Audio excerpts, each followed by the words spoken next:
Asia के सबसे अमीर कारोबारी गौतम अदानी अब एनडीटीवी न्यूज चैनल में 29% स्टेक के मालिक बनने जा रहे हैं। पर अभी ये एक इनडायरेक्ट स्टेक है। ऐसा है कि 2008-2009 में एनडीटीवी की पेरेंट कंपनी ने करीब 400 करोड़ का लोन लिया था। जिस कंपनी से उन्होंने ये लोन लिया था, उस कंपनी को गौतम अदानी की मीडिया कंपनी ने खरीद लिया है और उसके जरिए एनडीटीवी की पेरेंट कंपनी पर मालिकाना हक मिल गया है उन्हें, और उसके ही जरिए एनडीटीवी में 29% स्टेक के हकदार बनने जा रहे हैं। सेबी की रेगुलेशंस के मुताबिक अब गौतम अदानी की मीडिया कंपनी एक ओपन ऑफर भी लेकर आ सकती है, जिसकी घोषणा उन्होंने की है। उन्होंने कहा है कि अब वो 26% और स्टेक एनडीटीवी में खरीदना चाहते हैं। इससे उन्हें मेजॉरिटी स्टेक मिल जाएगा एनडीटीवी में। पर क्या अब ये एक हॉस्टाइल मीडिया टेकओवर होने जा रहा है? क्योंकि एनडीटीवी ने अपने तरफ से ये कहा है कि इस तरह की स्टेक ट्रांसफर की बात ना उनसे की गई, ना उसके बारे में, इस एक्विजिशन के बारे में उन्हें कोई खबर दी गई।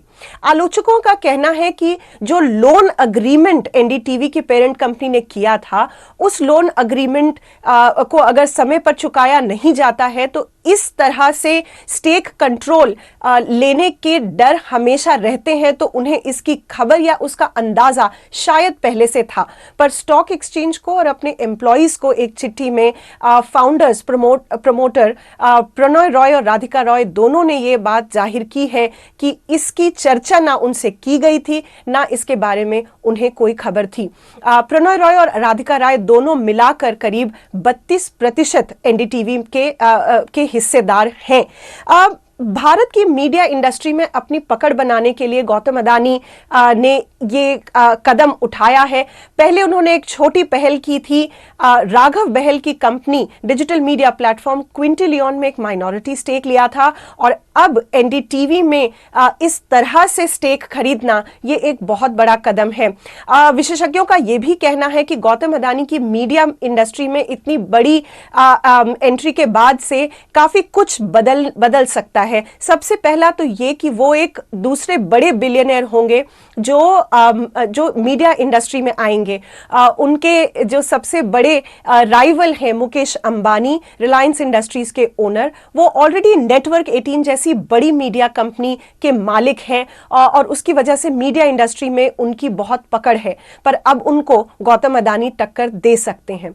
दूसरी बात यह है कि पुराने प्राइवेट मीडिया ऑर्गेनाइजेशंस की अगर बात की जाए भारत में, उसमें एनडीटीवी का नाम सबसे पहले आता है। प्रणय रॉय और राधिका रॉय जो खुद दोनों पत्रकार रह चुके हैं, उन्होंने ये कंपनी चालू की थी। आज के समय में 3 न्यूज़ चैनल्स चलाते हैं, और ऑनलाइन न्यूज़ में भी एनडीटीवी की काफ़ी अच्छी पकड़ है।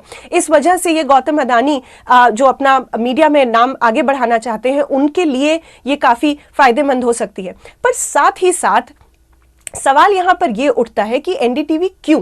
क्योंकि एनडीटीवी एक ऐसी न्यूज़ चैनल है, एक ऐसी मीडिया कंपनी है जो आज के समय में भी सरकार की नीतियों की काफ़ी आलोचना करती है, सरकार की नीतियों पर, उनके काम पर काफ़ी सवाल भी उठाती है अपनी पत्रकारिता के जरिए। और इस वजह से अभी की जो मौजूदा सरकार है, बीजेपी के नेतृत्व में चलने वाली मौजूदा सरकार के साथ काफ़ी खींचातानी एनडीटीवी की चलती रहती है। पिछले कुछ सालों में एनडीटीवी पर बहुत तरह के केसेस भी हुए हैं। उनके ऊपर मनी लॉन्ड्रिंग के चार्जेस भी लगे हैं, और इनकम टैक्स की चोरी का मामला भी चल रहा है। बहुत कुछ अभी भी कानूनी दस्तावेजों में है, और बहुत कुछ अभी भी सब जुडिस है, पर ये केस चल रहे हैं। और इसलिए ये टेक ओवर, अदानी का ये टेक ओवर बहुत ही इंटरेस्टिंग हो जाता है, क्योंकि एक तरफ गौतम अदानी और अदानी ग्रुप है जो कि प्राइम मिनिस्टर नरेंद्र मोदी और बीजेपी के नेतृत्व में चलने वाली इस सरकार के काफी नजदीकी है,